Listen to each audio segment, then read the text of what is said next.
February 8. Pakistan elections have sent a shockwave felt around the world. A somewhat routine matter in the third world country turned out to be nothing but routine. Imran Khan and his supporters defied all odds and restrictions and emerged as the leading force in the elections.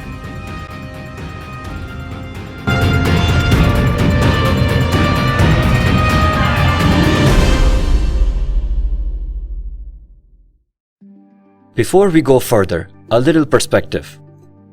Pakistan is a 240 million strong fifth largest country of the world. It's a nuclear state sitting in a volatile region of the world. It's the only aspiring democracy of the region besides India in the east. Democracy has not been easy here, but the people of Pakistan have shown their will for democracy with their resilience.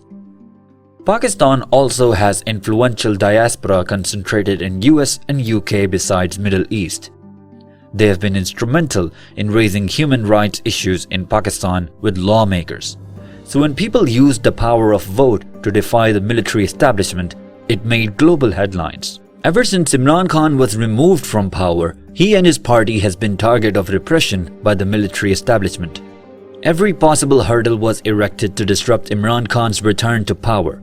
He has been put behind bars, his party decimated, his party election symbol taken away, and they were not allowed to do any physical campaign for the elections. Their candidates were forced to run as independents on hundreds of different symbols. The candidates were constantly harassed and forced to withdraw from the race. Yet the PTI launched the biggest underground digital election campaign and were able to communicate the correct symbols to the voters. On February 8, people defied all odds and came out in droves to vote for Imran Khan's candidates.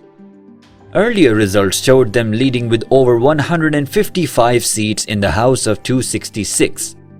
At this point, the system panicked and the manipulation of results started. So started the saga of Form 45 versus Form 47. Each constituency is divided into around 300 plus polling stations. Each polling station has about up to 1,500 votes. Each polling station has a government representative called the presiding officer and a representative of the candidates called a polling agent.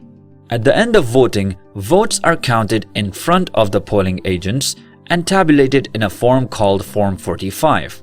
This is signed by both government and candidates' representatives. All Form 45s from all different polling stations are collected at the returning officers, where these are collated in what is called Form 47, from which the winner is declared.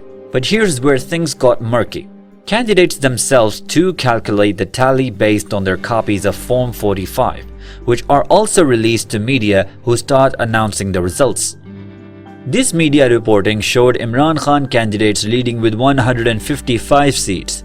Remember, these media reports were based on actual Form 45s coming from different candidates and field reporters. Then at 11 p.m., the results were stopped, and few hours later, new set of results were announced by Election Commission which were not in accordance with Form 45s which other candidates and media had. A case in point in NA 130, it is the constituency where Nawaz Sharif was running against PTI candidate Dr. Yasmin Rashid, who was being incarcerated in jail.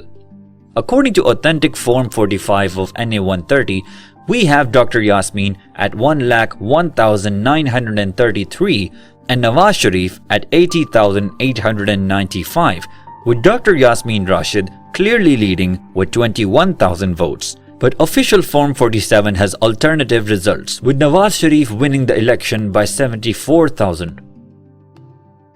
Another glaring discrepancy in the official record is the difference of poll in the national and provincial seats. Each National Assembly has 2 or more provincial assembly seats underneath.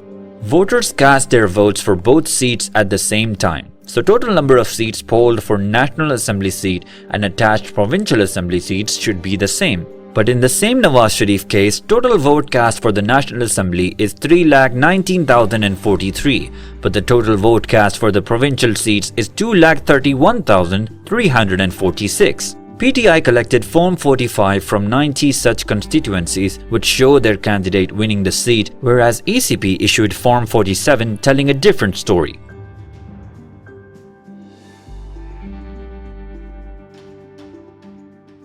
Unfortunately, sadly, tragically, what happened between the night of the 8th and the 9th of February and during the course of the morning of the 9th of February was a massive assault on democracy in Pakistan.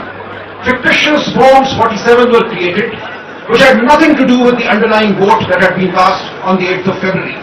The underlying Forms 45 that were delivered at the offices of the returning officers were tampered with, were discarded, and completely fictitious results were created in at least 90 National Assembly constituencies.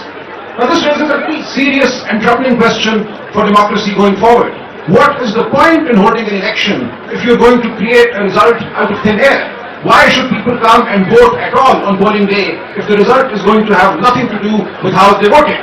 So now what we are facing is a permanent question mark over democracy going forward. To make matter interesting, other party candidates have come forward with their set of Form 45s confirming the stance that Imran Khan candidate has won and challenged the official announcement of Election Commission. In some cases, winning candidates have surrendered their seats, stating that PTI candidate is the true winner according to their set of Form 45s. This is at the heart of the controversy. Form 45, which is the first legal document, versus Form 47, which basically collates all Form 45s. Official Form 47 do not confirm with the original Form 45s.